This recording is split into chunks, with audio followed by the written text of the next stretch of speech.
왕망은 황제에 올라 신나라를 세웠지만 사람들은 그의 지나치고 이상적인 개혁으로부터 등을 돌렸습니다. 결국 불안정한 신나라에서 여러 봉기들이 터져 나왔습니다. 17년 형주 지역에서 극심한 가뭄이 일어나서 농민들은 힘겨운 생활을 이어가야 했습니다. 그래서 많은 사람들이 모여 봉기를 일으키니 농림산을 근거지로 두었다 하여 농림군이라 불렸습니다. 18년에는 다른 반란 세력이 태산을 본거지로 삼고 힘을 키웠습니다. 이 반란 세력은 눈썹을 붉게 하여 관군과 자신들을 구별했는데 그리하여 이들은 정미군이라고 불리게 되었습니다. 이후 시간이 지나면서 농림군과 정미군의 세력은 갈수록 커졌습니다. 왕망은 군대를 파견해 이들을 막으려 했으나 번번이 패배하고 말았습니다. 22년에 농림군에는 하강병, 신시병, 평림병 등 다양한 세력이 생겼습니다. 23년에 이들 세력이 단합하여 한나라 왕조를 되살리기 위해 유현이라는 인물을 황제의 자리에 올렸습니다. 유현은 연호를 경시로 하였습니다. 이후에도 왕망이 파견한 군대는 싸우는 족족 패배했습니다. 결국 농림군이 장안을 차지하게 되었고 왕망은 너무나도 참혹한 죽음을 당했습니다. 그렇게 신나라는 비참하고도 짧은 역사를 마감했습니다. 한편 이렇게 농림군이 승승장구하는 사이 정미군도 갈수록 강해졌습니다. 장안을 차지한 유현이 농림군의 지도자들을 죽이고 독단적인 모습을 보이자 정미군은 이런 틈을 타서 유현의 경시 정권을 공격했습니다. 정미군은 유현의 군대를 상대로 승리하고 그 세력이 엄청나게 커졌습니다. 그래서 정미군은 한나라 왕실의 종친이었던 15세의 유분자를 황제로 세우고 권세라는 연호를 사용했습니다. 대대적인 공격을 가한 정미군이 결국 장안으로 밀고 들어왔고 유현은 항복을 했지만 오래 못 가 죽고 말았습니다. 그리하여 농림군과 유현의 경시 정권도 허망하게 막을 내렸습니다. 그런데 이 상황에서 치고 올라온 이가 있었으니 바로 유수였습니다.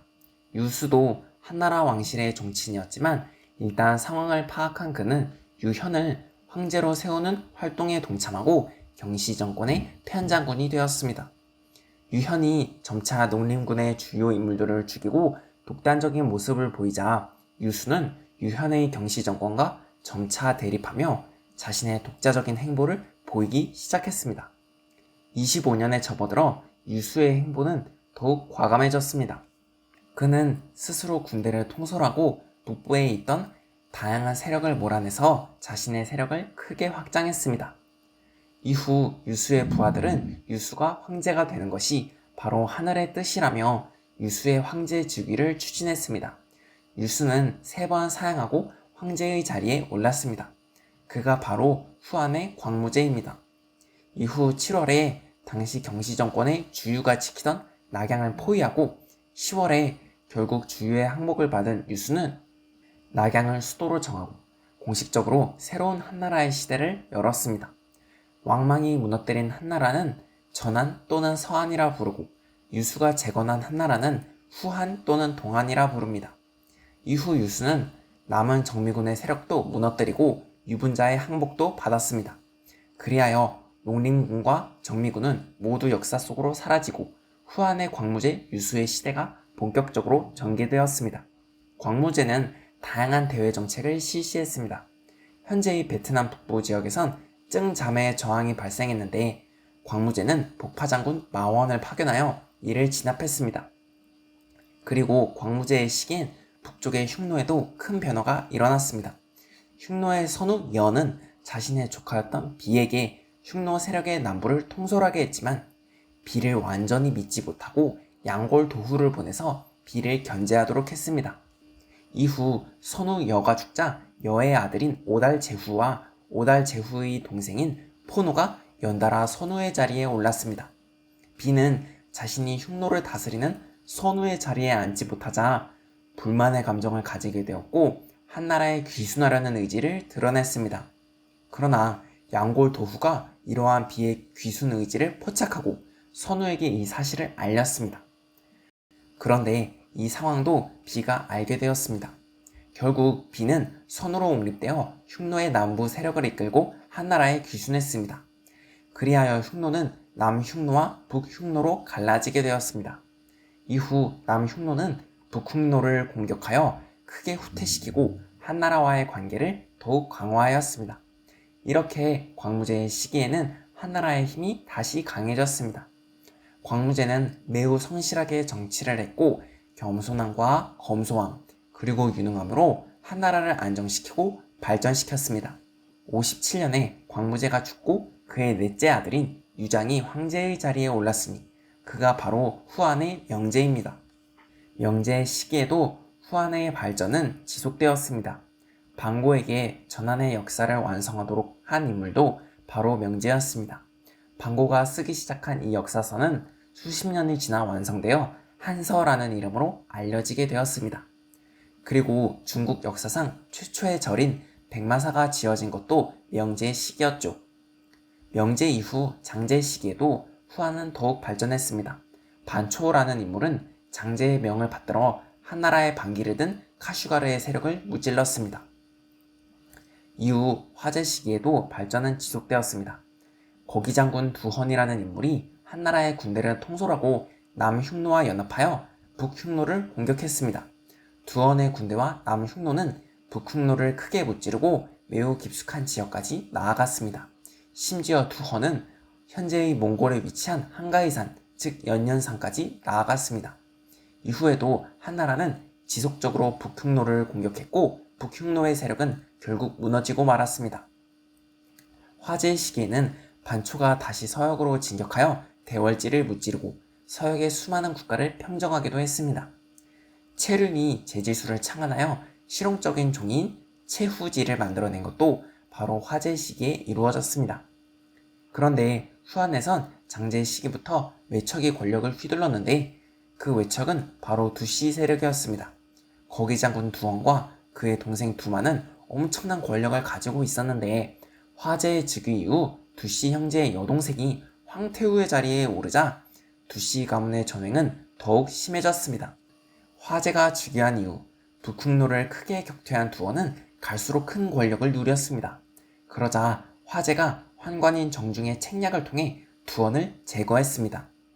화제는 두헌을 몰아내는 것을 도와준 환관 정중을 너무나도 신뢰했고 결국 환관의 힘도 갈수록 강해졌습니다. 이후에는 외척 양기가 막대한 권력을 휘둘렀습니다. 양기는 후한의 황제, 순제의 황후의 오빠로 엄청난 권력을 행사했습니다. 순제가 죽고 2살밖에 안 된 상태로 양태우의 품에서 황제가 된 충제는 황제가 된 지 1년 만에 죽어버리고 말았습니다. 이후 양태우와 양기가 협의하여 고작 8살인 아이를 황제로 삼았습니다. 그가 바로 질제인데 질제는 양기의 마음에 거슬려 독살을 당하고 말았죠. 질제가 죽고 15살짜리 아이가 황제가 되니 그가 환제였습니다. 환제는 양기와 그의 가족들에게 어마어마한 토지와 권력, 명예를 주었습니다. 황제와 조정대신들 모두가 양기의 손아귀에 있을 정도였습니다. 양기가 이렇게 권력을 휘두른 이후에는 환관의 세력이 강해졌습니다. 그런데 관리들과 태학의 학생들은 이러한 환관의 전횡을 비판했습니다. 환관은 이러한 비판에 대한 보복으로 그들이 살아생전 벼슬을 하지 못하도록 만들었습니다. 이렇게 환관이 자신을 비판하는 자들을 당인으로 몰아 보복하는 것을 바로 당고의 화라고 부릅니다. 그런데 이렇게 환관들이 지식인들을 붕당의 주도자라고 몰아세우며 수청하는 사이 후한의 민심은 갈수록 악화되었습니다. 태평도의 교주였던 장각은 엄청난 규모의 농민 반란을 준비했고 그리하여 184년에 누런색의 두건을 착용한 사람들이 반란을 일으켰습니다. 바로 황건적의 난이 발생한 것입니다. 황건적의 난은 실패했지만 이후 한나라는 갈수록 무너지기 시작했습니다. 189년에는 대장군 하진이 환관 세력을 쓸어버리기 위해 동탁을 낙양으로 불려들였지만 그는 동탁이 오기도 전에 환관 세력에 의해 죽고 말았습니다. 이후 동탁이 들어와 한나라 조정을 장악하고 당시 황제였던 소재를 폐위한 뒤 진류왕을 황제로 세웠습니다. 황제에 오른 이가 바로 한나라의 마지막 황제 헌제였습니다. 동탁은 간판만 황제가 아니었지 사실상 황제에 맞먹는 권력을 휘둘렀습니다. 동탁의 전횡을 보다 못한 왕류는 동탁을 호위하던 여포를 설득하여 여포가 동탁을 죽이도록 했습니다. 이후 이각과 곽사의 전횡을 거친 뒤 조조가 헌제를 보조하겠다면서 한나라 조정을 장악했습니다. 관도 전투에서 원소를 물리치고 북방의 패권을 장악한 조조는 조정을 완전히 장악하고 위왕의 자리에 올랐습니다. 조조도 엄청난 권력을 휘둘렀지만 황제가 되지는 않았습니다. 결국 조조는 220년에 병사하고 조조의 아들 조비가 아버지의 뒤를 이어 위왕의 자리에 올랐습니다. 그런데 조비는 조조와 달리 황제가 되려고 했습니다. 결국 220년 10월에 한나라의 마지막 황제 헌제는 조비에게 황제의 자리를 넘겨주었습니다. 조비가 황제의 자리에 오르니 그가 바로 위나라의 문제입니다.